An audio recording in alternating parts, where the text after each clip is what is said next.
समझ में आ रहा है नहीं आ रहा है आप लोग? बिल्कुल शुद्ध हिंदी है भाई। मेरो राधा रमण गिरधारी, गिरधारी श्याम आ रहा है ना। जब यहाँ आ रहा है तो थोड़ा यहाँ से भी तो निकल सकता है भाई। अपने आप मौन व्रत थोड़ी ना, प्रेम से अपने मुख से जो बजता है ना फल उसी को मिलता है। इसलिए प्रेम से ओ मेरो राधा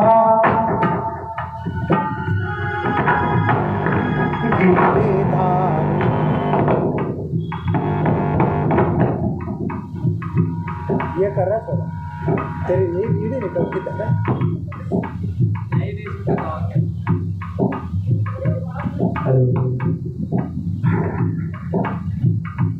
गिरधारी श्याम बनवारी, ओ मेरो राधा रमण गिरधारी, गिरधारी श्याम बनवारी, ओ गिरधारी श्याम बनवारी, गिरधारी श्याम बनवारी, ओ गिरधारी श्याम बनवारी, ओ गिरधारी श्याम बनवारी, ओ गिरधारी श्याम बनवारी, मेरो राधा रमण गिरधारी, गिरधारी श्याम बनवारी, मेरो राधा, मेरो राधा, मेरो राधा, राधा, मेरो राधा।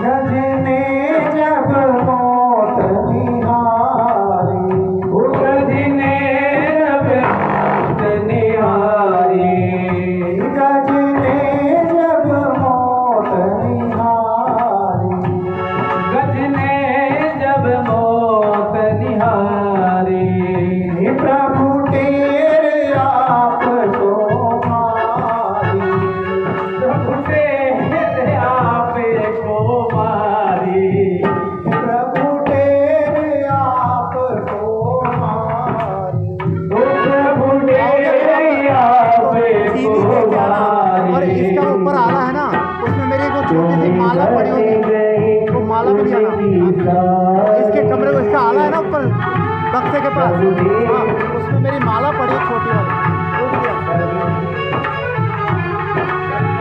वो भी तूने उसके संकट टाले, तूने उसके संकट टाले, तूने उसकी विपदा टाली, तूने उसकी विपदा टाली, गिरधारी श्याम बनवारी, ओ गिरधारी श्याम बनवारी, मेरो राधा रमण गिरधारी,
घाटे घाटे तक अच्छा ले जाता है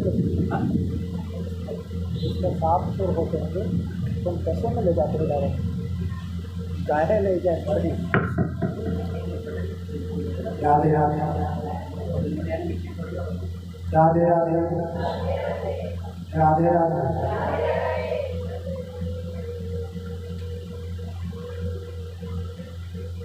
कैसे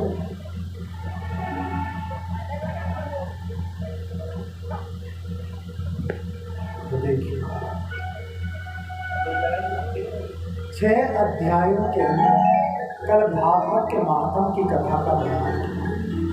कल की जो कथा थी वो क्या थी? भागवत का महात्म।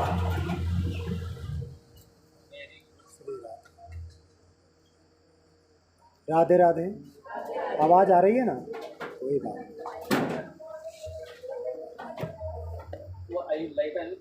तो देखिए, जीव का कल्याण करने का साधन क्या है? मुक्ति मिलना कठिन है कि आसान है? क्या है मुक्ति मिलना? कठिन है। लेकिन संतों ने कहा कि मुक्ति मिलना ही तो जीवन में सबसे सरल है भाई, पर हम उस सरल चीज को पाना ही नहीं चाहते। तो मुक्ति कैसे मिलेगी? का तुलसीदास जी ने भागवत में रामचरितमानस में साफ साफ लिख दिया कि कलयुग केवल नाम आधारा और सुमरि सुमरि नर उतरहि। करना क्या है? का मात्र भगवान के नाम का सुमिरन करो। तो कैसे करें? का कोई नियम की जरूरत नहीं, सीधा नहीं तो उल्टा और उल्टा नहीं तो सीधा, जो मुंह में आ जाए उसी तरह भगवान के नाम का सुमिरन करो। सुनिए ना वाल्मीकि जी की कथा। नारद जी ने राम मंत्र दिया, बेटा राम राम बोलो, राम राम बोलो। लेकिन वाल्मीकि ने अपने जीवन में पाप इतना किया कि मुख से राम नाम नहीं निकला। और क्या जाप करते थे वाल्मीकि? का मरा मरा मरा मरा मरा मरा जाप किया। और मरा मरा ही जाप करते कब वो मरा राम बन गया और कब वाल्मीकि भगवान के धाम में चले गए। ये किसकी महिमा है? मात्र नाम की महिमा।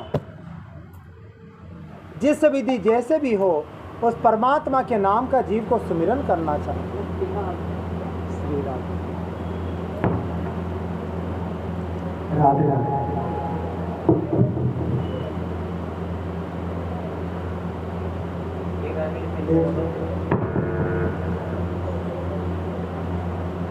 एक गाय बकरी भेड़ चराने वाला ग्वाला था।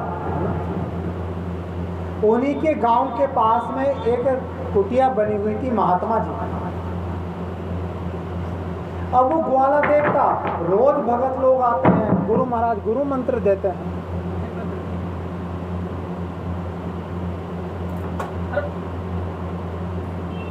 श्री राम। एक दिन ग्वाले ने गुरु महाराज को कहा, गुरु महाराज मेरी भी अभिलाषा है, आप मुझे भी दीक्षित करो, मुझे गुरु मंत्र प्रदान करो। गुरु महाराज विचार करने लगे, ये अनपढ़ गंवार क्या जानेगा गुरु मंत्र की महिमा। पर मना कर नहीं सकता क्योंकि गुरु मंत्र पे सब जीव का बराबर अधिकार है। पर अब ऐसा कोई उपाय? गुरु महाराज ने कहा, बेटा मंत्र तो दूंगा पर ऐसे समय पे मंत्र दूंगा जब मैं बिल्कुल अकेला हूं, मेरे आसपास कोई भी नहीं। अब ग्वाला इंतजार करने लगा। सुबह देखता तो कोई ना कोई चेला बैठा होता, दोपहर में देखता तो भी कोई ना कोई, शाम को देखता तो भी, रात को देखता तो भी। एक दिन हो गया, 10 दिन हो गया, गुरु महाराज कभी अकेले मिलते ही नहीं। एक दिन विचार किया, मैं पूरी रात पूरा दिन निगरानी रखूंगा, 24 घंटा में कोई क्षण तो होगा जब गुरु महाराज अकेले होंगे। अब सुबह से लेकर रात हो गई, रात से फिर ब्रह्म मुहूर्त का प्रातः काल का समय हुआ। गुरु महाराज लोटा लेके जंगल में जाने लगे। भेड़ से वो ग्वाले ने देखा, हो यही समय है, गुरु महाराज बिल्कुल एकांत में है, यहाँ कोई गुरु जी के साथ है। गुरु जी उसी झाड़ी के पीछे बैठे, उतने में ही सामने वो ग्वाला जाके खड़ा हो गया। गुरु महाराज मंत्र दो, मंत्र दो। गुरु जी कहने लगे, मूर्ख, इस जगह पे कोई मंत्र दिया जाता है क्या आपने ही तो कहा था जब अकेला हूं तभी मंत्र लेना। इस समय आपके आसपास कोई नहीं है, आप अकेले हैं, मुझे मंत्र प्रदान करो। गुरु महाराज को गुस्सा आया, मूर्ख, भाग यहां से, नहीं तो लोटा मारू, माथा फोड़ू। और जैसे ग्वाले ने सुना, दूर से प्रणाम किया, गुरु महाराज बस मिल गया मुझे मंत्र। अब इतनी निष्ठा हो गई, 24 घंटा जाप करता, लोटा मारू माथा फोड़ू, लोटा मारू माथा फोड़ू, लोटा मारू माथा। सुबह से शाम हो गई, गांव के बाहर बड़ के पेड़ के नीचे माला हाथ में लेके जाप कर रहा था, लोटा मारू माथा फोड़ू, लोटा मारू माथा फोड़ू, लोटा मारू माथा फोड़ू। उसी समय लक्ष्मी माता ब्राह्मण के लिए निकली हुई थी। लक्ष्मी जी ने देखा, अरे ये कौन सा देवता का जाप कर रहा है, मैंने तो आज तक ऐसा देवता का नाम नहीं सुना कि लोटा मारू माथा फोड़ू। 4 वेद पढ़े, विष्णु सहस्त्र नाम पढ़ा, कृष्ण गोपाल सहस्त्र नाम पढ़ा, शिव सहस्त्र नाम पढ़ा, पर कहीं भगवान का ऐसा नाम नहीं। आज लक्ष्मी पहुंच गई किसके पास? भगवान विष्णु के पास। भगवान को कहा, प्रभु आपका नया नामकरण हो गया और आपने मुझे नहीं बताया। अरे कौन सा नामकरण का? अभी मैं धरती पे घूमने गई तो क्या देखा, एक ग्वाला आपका जाप कर रहा था। और कौन से मंत्र का? लोटा मारो माथा फोड़ो। भगवान मुस्कुरा गए, लक्ष्मी ये नाम मेरा बस आज सुबह सुबह ही पड़ा है। कौन सा भगत है? आज लक्ष्मी लेकर गई भगवान को सामने। भगवान ने कहा, ग्वाले आंखें खोलो। आप कौन? कहा मैं भगवान विष्णु हूँ। कहा कौन विष्णु? मैं किसी विष्णु को नहीं जानता। तो तू कौन से देवता को जानता है? कहा मेरे गुरुजी ने तो एक देवता का नाम मुझे बताया, केवल लोटा मारू माथा फोड़ू, मैं दूसरा देवता को नहीं जानता। भगवान ने कहा, बेटा देखो मैं वही तुम्हारा भगवान हूँ, मेरा नाम ही तो लोटा मारू माथा फोड़ू है।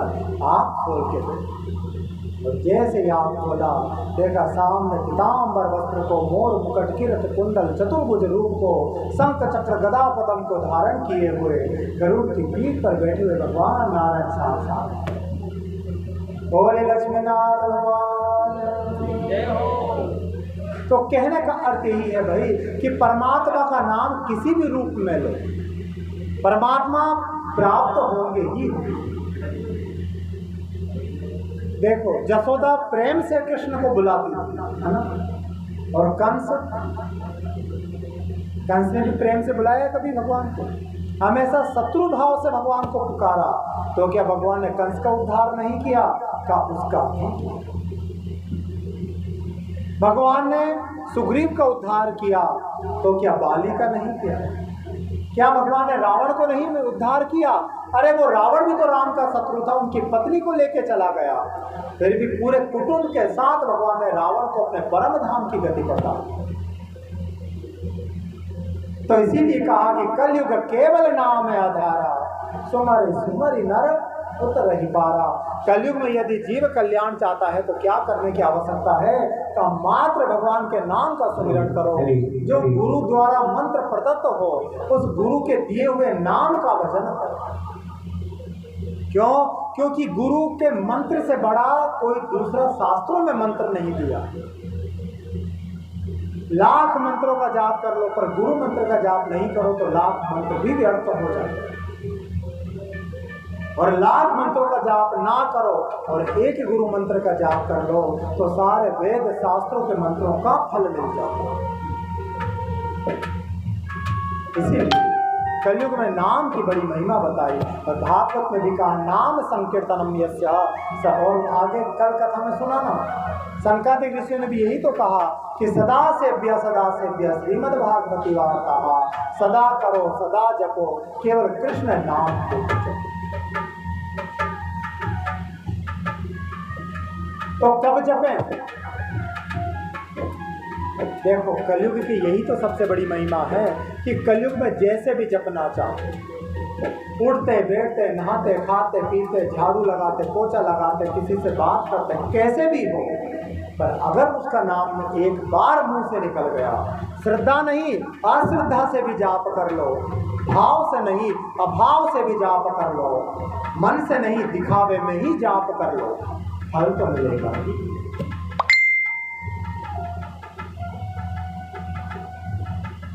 ये किसकी महिमा है? ये मात्र भगवान के नाम की महिमा। जहर होता है ना, जहर को जानबूझ के खाओ या जहर को अनजाने में खाओ, असर क्या करेगा? कब मारने का काम है, मारेगा ही मारेगा।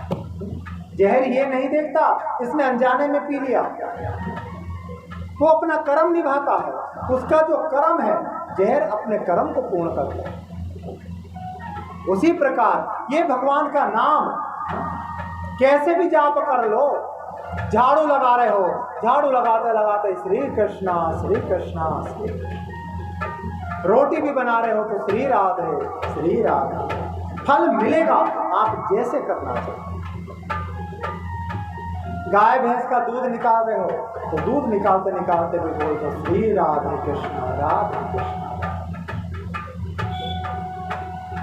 यही कलयुग का प्रभाव है। जैन केन विधि कीजिए, जिस विधि से भी जिस समय जैसी भी उपस्थिति में हो, पर परमात्मा के नाम का सुमिरन सबको करना। लेकिन फिर तुलसीदास जी विचार करते हैं, ये समय कौन सा है? कलयुग का समय। कलयुग में राम नाम जपना बड़ा मुश्किल का काम है। आप में से सब लोग राम नाम जपते हो क्या? बोलो, सच्ची बोलना। शायद आधे ही जपते होंगे।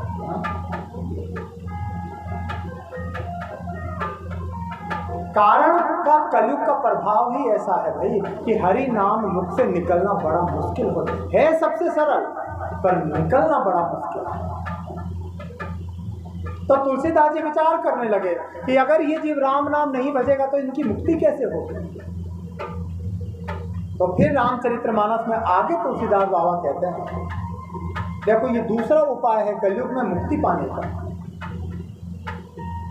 चार पद निज धर्म के कलयुग एक प्रधान, येन केन विधि दीन है दान करे कल्याण।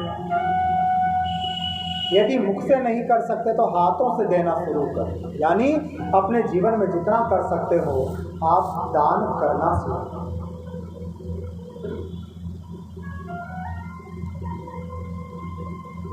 आप लोग करते हो क्या दान?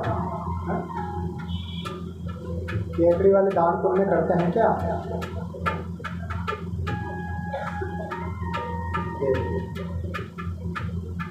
कल बताया था दान करने का नियम होता है क्या कि अगर हम दाएं हाथ से दान करें तो बाएं को पता नहीं है। दान गुप्त होना चाहिए, दिखावे में नहीं। जो दिखा के कर दिया वो मात्र क्या है? आडंबर है, वो दान नहीं, पाखंड है। दान करो, ऐसा करो कि साथ वाले को भी पता नहीं हो कि क्या कर रहे हैं क्या नहीं, क्योंकि कलयुग में केवल दान ही एक है। देखो धर्म कितने पैरों पे टिका था? का धर्म के 4 पैर, सत्य, दया, परोपकार और दान। सतयुग गया, सत्य रूपी चरण कट गया, यानी सत्यता खत्म हो गई। त्रेता युग आया, त्रेता युग खत्म हुआ तो परोपकार का भाव खत्म हुआ। अब कितने पैर बच गए धर्म के? हैं? 2 बच गए, दया और दान। फिर धीरे धीरे द्वापर खत्म हुआ तो ये तीसरा दया का भाव खत्म हुआ। आज दया का है क्या किसी में भाव? किसी का एक्सीडेंट हो जाएगा ना तो वीडियो बना लेंगे, फेसबुक पे डाल देंगे, पर उसको उठा के हॉस्पिटल लेके जाएंगे। होता नहीं है। तो ये कलयुग में क्या है का ये दया का भाव नहीं। अब कलयुग किस पे टिका है का मात्र एक पैर के ऊपर खड़ा है, और वो पैर कौन सा है का दान का। जीवन में मनुष्य को जितना हो अपने हाथों से देना सीखना चाहिए। ऊपर दो ही चीज साथ जाती है, एक तो हाथों से किया कर्म और दूसरा मुख से जपा नाम, पर कुछ नहीं। ये जो सुंदर सी काया है ना, ये भी यहीं पे शमशान में मिट्टी बनकर बिखर जाएगी। जितना ये मकान गाड़ी घोड़ा तुमने जोड़ा है, इनमें से क्या तुम्हारे साथ जाएगा। तुम्हारा बाप दादा मर गए इसी हवेली में, लेके गए एक कमरा भी अपने साथ। काम क्या आया, इतनी माया जोड़ी, काम क्या आई का कुछ भी काम नहीं। फिर जब वो अपने साथ कुछ लेके नहीं गए तो हमारे साथ क्या जाने वाला है।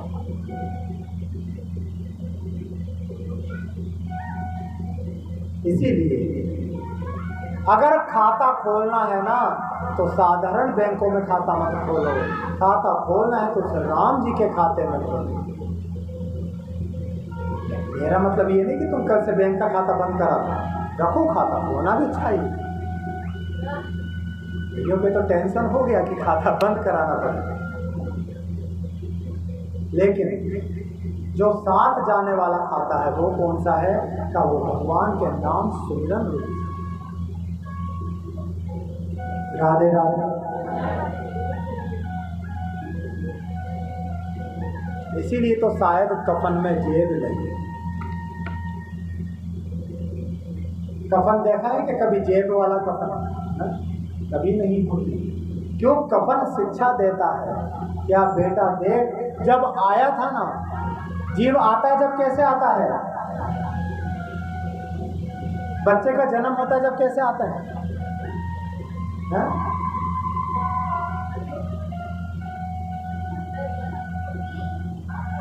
तुम सबने गोद लिया है क्या? तुम्हें खुद को एक्सपीरियंस किसी को नहीं है? कैसे होता है बच्चे का जन्म? मुट्ठी बांधे आए जगत में, मुट्ठी बांधे आए जगत में, मुट्ठी बांधे आए जगत में, मुट्ठी बांधे आए जगत में, हाथी पसारे जाओगे तुम,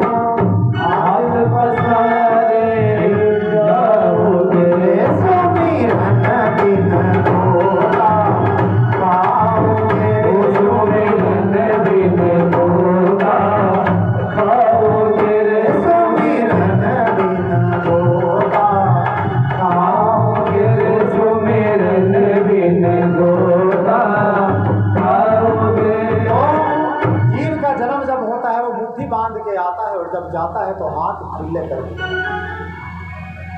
साथ में जीव क्या लाता है का अपनी किस्मत को साथ लाता। कहते हैं ना कि बच्चे का भाग्य बड़ा अच्छा है, बच्चे का जन्म होते हैं हमारे घर में तो ऐसा शुभ काम हो, नहीं कहते हैं?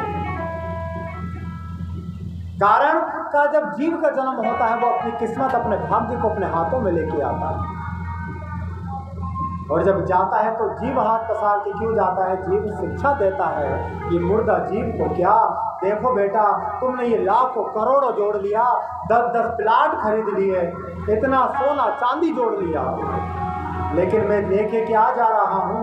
दोनों हाथ दिखा देता है, मेरे हाथ में कुछ नहीं, जैसे आया था वैसे ही जा रहा हूँ। वो ही नहीं, ये 2 गज का कपड़ा मेरे शरीर पे नहीं रहेगा, शमशान में इसको भी हटा दें। तुम लोग जो ये पहनते हो इतना बड़ा बड़ा, ये कानों में इतने लंबे लंबे, क्या काम क्या? जब जाओगी ना तो बहू सबसे पहले यही करेगी, डोकरी के साथ क्यों भेजें, उतार लो कहाँ मारे। नाक का कांटा भी नहीं छोड़ते हैं भाई, उसको भी निकाल लेते हैं। बरसात किया जाता है का गले में गुरु की कंठी हो, उसको कोई नहीं खोलता, वो तुलसी की माला अंत तक साथ निभाती। और जो तुलसी नहीं पहनता तो उसके लिए हम क्या करते हैं, सूखी तुलसी का दान करते हैं। कारण कि तुलसी अगर इसके शरीर पर लग जाएगी तो ये भगवान के धाम में चला जाएगा,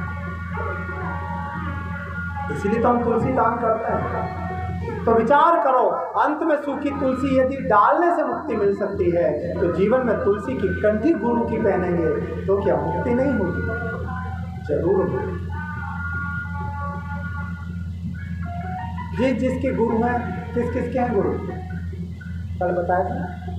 अब कितने लोग कंठी पहनते हैं, जरा वो बताओ।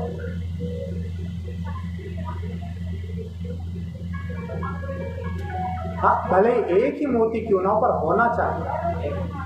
हाँ हाँ, पहन रखा है, पहनना चाहिए। देखो, दो तरह के जीव होते हैं, एक पालतू और दूसरा पालतू। ये कुत्ते नहीं घूमते रोड पे, ये मान लो तुम्हारे घर में घुस जाए तो क्या करोगे? हैं? क्या करोगे? जंगली कुत्ता तुम्हारे घर में घुस जाए तो लठ मार के भगाओगे। हैं? सही है कि नहीं? और वही तुम्हारे पड़ोसी का पाला हुआ कुत्ता तुम्हारे घर में आ जाए तो तुम उसको मारोगे नहीं? पड़ोसी को कहते हो भैया तुम्हारा कुत्ता आ गया, उसको देखे चलिए। क्यों? वो भी तो कुत्ता ही है, पर उसको मारा क्यों नहीं? इसकी पहचान है क्या? पहले जो आया था वो पालतू नहीं, वो पालतू था। दूसरा जो आया वो पालतू। इसी प्रकार ये जीव है। अभी तक हम लोग कैसे हैं? अभी तक हम लोग पालतू हैं। अभी हमारा कोई अस्तित्व नहीं है, हमारा कोई महत्व नहीं है। तो ये फालतू से पालतू कब बनेगा? कहा तब जीवन में गुरु आएंगे, और सबसे पहले गुरु आके क्या करते हैं? उस जीव के गले में पट्टा बांध देते हैं। पट्टा यानी ये तुलसी की कंठी को बांध देते हैं। ये तुलसी की कंठी क्या है? ये गुरु का पट्टा है। और फिर इसमें रस्सी बांधते हैं, काहे की? भक्ति की रस्सी। और उस रस्सी को किसको पकड़ा देते हैं? का जगत के मालिक गोविंद को पकड़ा देते हैं। महाराज, इसको मैंने पालतू बना दिया है, इसका ध्यान रखो। और जब भगवान देखते हैं कि जीव तुलसी को धारण करता है, ये पालतू है, तो भगवान सदा उसको हृदय से लगाते हैं। करना क्या है? केवल कल मैंने यही तो कहा, गुरु बनाने से गुरु कृपा नहीं होती है, गुरु के बताए मार्ग पर चलने से गुरु कृपा होती है। तो इसीलिए कलयुग में दूसरा उपाय यही है कि जितना जीवन में हो सके दान करना चाहिए। तो किस वस्तु का दान करें? ऐसा नहीं कि हमने जो उठा के दे दिया वो ही दान है, नहीं। दान की भी मर्यादा है कि दान कुछ वस्तुओं का ही दान शास्त्रों में दान माना। गरुड़ पुराण में बड़ी सुंदर कथा को दिया है।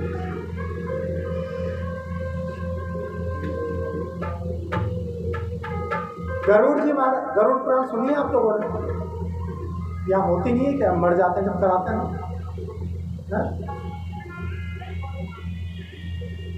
9 दिन की चलती है गरुड़ पुराण। तो गरुड़ पुराण में वक्ता कौन है? का वक्ता भगवान नारायण है, और श्रोता श्री गरुड़ जी महाराज श्रोता बने। गरुड़ जी महाराज कथा को सुनने लगे। भगवान ने कहा बेटा ये कथा तेरे सुनने योग्य नहीं है, पर गरुड़ जी माने नहीं, कथा सुनने को तैयार हो गए। भगवान ने 22 प्रकार के नरकों की कथा सुना। ये गरुड़ पुराण की कथा। जैसे ही 22 प्रकार के नरकों को सुना कि नरकों में ऐसी ऐसी यातना दी जाती है, गरुड़ जी महाराज घबरा गए, माथे से पसीना टपकने लगा, डर के मारे फंक फड़फड़ाने लगे। गोविंद कहने लगे गरुड़, मैंने पहले ही कहा था कि कथा तो सुन नहीं पाएगा, बोल अभी भी बंद कर दूं कथा। गरुड़ जी कहने लगे मालिक कथा बंद मत करो। क्यों? क्योंकि आपने नरक में जाने का उपाय तो बता दिया, पर जीव को नरक से बचने का उपाय नहीं बताया। कृपा करके इतना बता दो कि जीव नरक की यात्राओं से कैसे बच सकता है।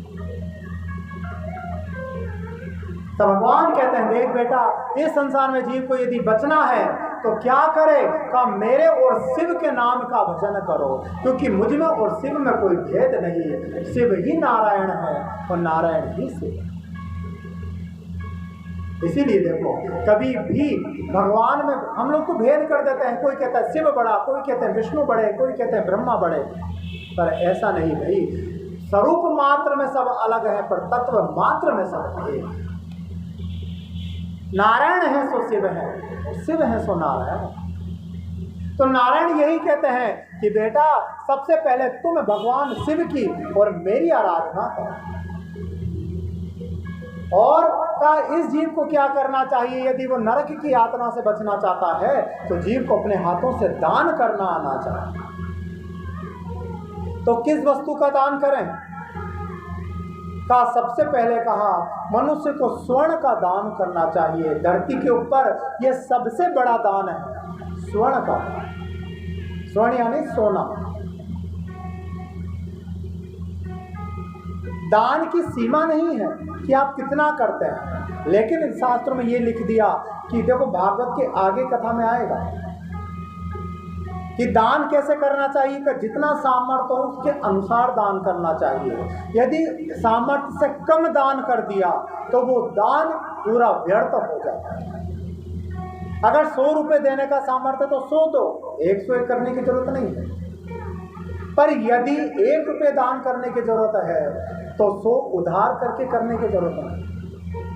और 100 रुपये देने का सामर्थ्य है और 99 रुपये दान कर दिया और 1 रुपया कम कर दिया तो वो पूरा पुण्य जीव का व्यर्थ हो जाता है। ये भागवत के।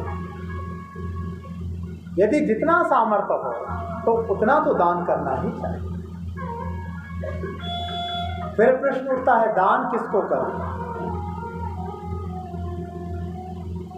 आप लोग सोना चांदी दान करते हो तो किसको देते हो?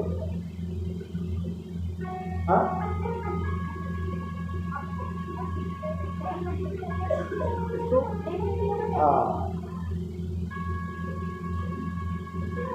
अच्छी चीज तुम क्या करते हैं? हमारी बहन बेटियों को पकड़ा देते हैं।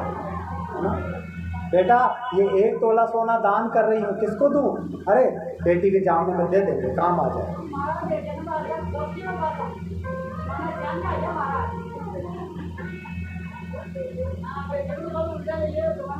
अभी सुनो, उस बात में भी चर्चा करेंगे, चिंता मत करो। भागवत में हर प्रश्न का उत्तर है। लेकिन गरुड़ पुराण में साफ साफ भगवान विष्णु कहते हैं, गरुड़ जिससे हमारा रक्त संबंध हो, यानी जो हमारा रिश्तेदार हो, परिवार वाला हो, उसको कभी भी जीवन में दान नहीं करना चाहिए। परिवार में किया हुआ दान लगता ही नहीं, क्योंकि वो तो तुम्हारी बहन बेटी जिंदगी भर निभाना है।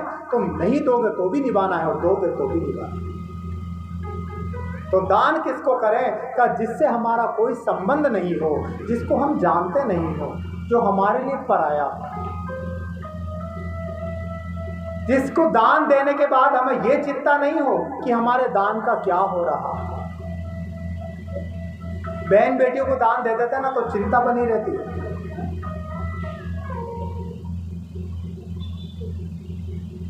होती है कि नहीं होती चिंता? एक हार भी दे देंगे ना तो बेटी को समझा देंगे, पहले देख सासू के पास मत रखवाना, तेरे देवर की शादी अगले महीना, वो उसको चढ़ा देगी, तो अपने पास ही रख।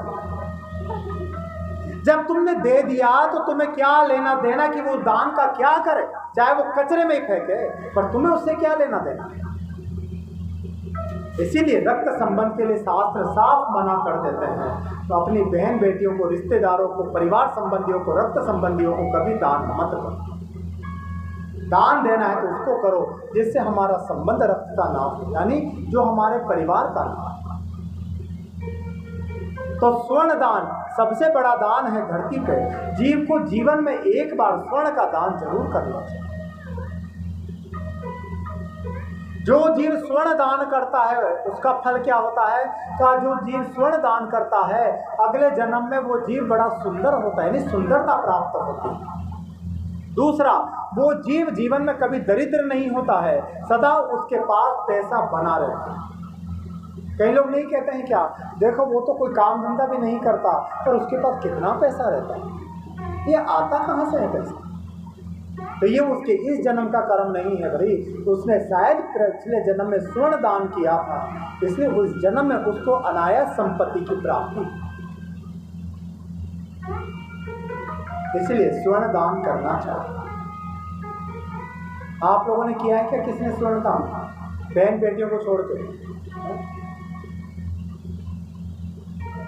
दूसरा दान, जीवन में एक बार भूमि का दान जरूर करना चाहिए। भूमि यानी धरती का दान। और हम लोग तो पड़ोसी की जमीन और हड़प लें, टाइम मिल जाए। जो जीव किसी दूसरे की धरती को हड़पता है, ये गरुड़ पुराण में लिखा है, या कोई मंदिर आदि की जमीन को हड़पता है, या कोई किसी दूसरे की संपत्ति को हड़पता है, वो जीव अगले जन्म में कोड़ी बनता है। कोड़ी जानते हो, कोड़ की बीमारी हो जाती है। इसीलिए कभी किसी दूसरे की संपत्ति को नहीं हड़पना। और तुम विचार करो, जितना मिला है तुम उसी में संतोष नहीं है, तो दूसरे की हड़प के कहाँ संतोष मिलेगा? मिलेगा संतोष? इसीलिए किसी का हड़पने की ना सोचो, किसी को देने की सोचो। तो जीवन में एक बार भूमि का दान जरूर करो, जितना सामर्थ्य हो उतना करो। तीसरा बताया, जीवन में गौदान जरूर करना चाहिए। गौदान तो किया होगा तुम लोगों ने, किसको दिया? भांजी को?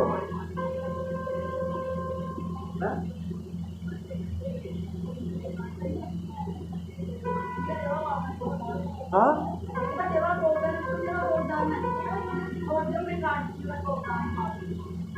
इसका कारण है, अब देखो, आजकल लेने वाला चतुर है तो देने वाला भी चतुर है। दान कब करेंगे? जब गाय अब अंतिम बार भी आने वाली है, अब उसके जीवन का भरोसा नहीं, 2 साल महीना में गुड़क जाए, फिर कहेंगे अब गुड़कने वाली गाय है, कौन खर्चा उठाए? का ब्राह्मणों को दे दो, ऐसा कर लेगा, हमारा भूमि दान भी हो जाएगा और काम भी निमट जाएगा। लेकिन ऐसा नहीं भाई, गौ दान का नियम होता है। गाय कैसी दान करनी चाहिए? का जो गाय दो मुखी हो। दो मुखी गाय जानते हो?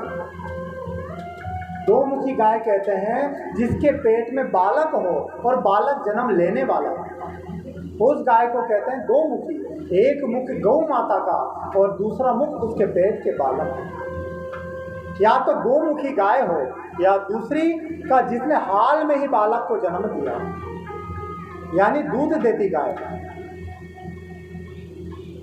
बछड़ा सहित ब्राह्मण को घर में बुलाएं, गौ की पूजन कराएं।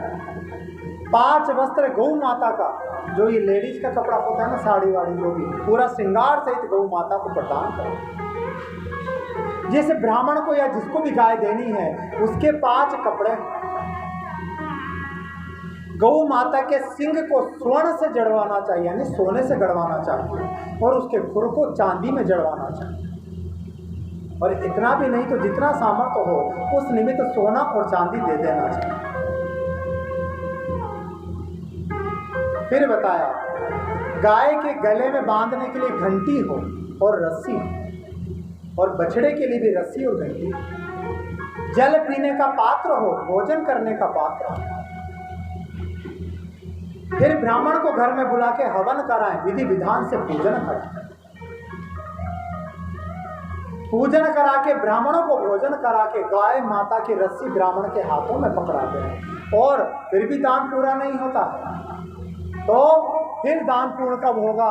जब गाय को हम दान करें तो गौ माता 1 साल तक जितना भोजन करती है उतना चारा गाय के साथ में दान करना चाहिए। इस नियम से जो जीव गौ का दान करता है उसको ही गौदान का पुण्य प्राप्त होता है। तो आप लोगों ने भी इसी नियम से की है कि गौदान? ऐसे ही की क्या गौदान? अब तो दोबारा करनी पड़ेगी, वो तो लगा नहीं है? लेकिन जीवन में एक बार गौदान जरूर करना चाहिए। फिर बताया, जीवन में एक बार कन्या का दान जरूर करना चाहिए। गृहस्थियों के लिए सबसे बड़ा दान है कन्यादान। ये तो सबने किया होगा ना कन्यादान तो। हाँ, नहीं क्या तो 1-2 साल में तुम्हारा भी नंबर आ जाए, चिंता मत, आएगा नंबर। लेकिन जीवन में कन्यादान जरूर करो। देखिए, भगवान राम जब आए, राम जी के 2 छोरा हुए, लक्ष्मण जी के कितने बच्चे हुए? कहा 2 ही छोरे उनके हुए, भरत जी के उनके भी 2 ही छोरे, और शत्रुघ्न जी के उनके भी 2 ही छोरे, बेटी किसी के भी नहीं हुई। जब राम जी साकेत धाम में जाने लगे, विचार करने लगे, मैंने सारा दान धर्म पुण्य किया, लेकिन गृहस्थियों का जो सबसे बड़ा दान है कन्यादान, मैंने किया और अब समय नहीं है, क्योंकि मुझे साकेत में जाना है, अब इतना समय नहीं। पर कन्यादान जब तक जीव नहीं करता है, जब तक उसकी मुक्ति नहीं हो सकती। ये कलयुग का प्रभाव है। तो विचार करने लगे, मैंने इस जन्म में कन्यादान नहीं किया, पर जब द्वापर आएगा, मैं कृष्ण बन के आऊंगा, उस समय कन्या का दान अवश्य करूंगा। और जब भगवान द्वापर में कृष्ण बनकर आए, तो उन्होंने कन्यादान को किया। कितनी कन्या का दान किया? कितनी कन्या थी भगवान कृष्ण को? कितनी थी? कथा अधूरी सुनी तुम लोग। देखो, भागवत के 10वें स्कंद में आया है, भगवान के कितने थी का एक एक सस्ता कृष्ण से पुत्रान दशा दशा बला। एक एक रानी और एक एक पटरानी से एक एक कन्या को भगवान ने जन्म दिया, यानी 16,108 कन्याओं को भगवान ने जन्म दिया। और पुत्र कितने हुए? का दशा दशा बला, एक एक रानी और एक एक पटरानी से 10-10 पुत्रों को जन्म दिया। भगवान कृष्ण का परिवार। यहाँ राम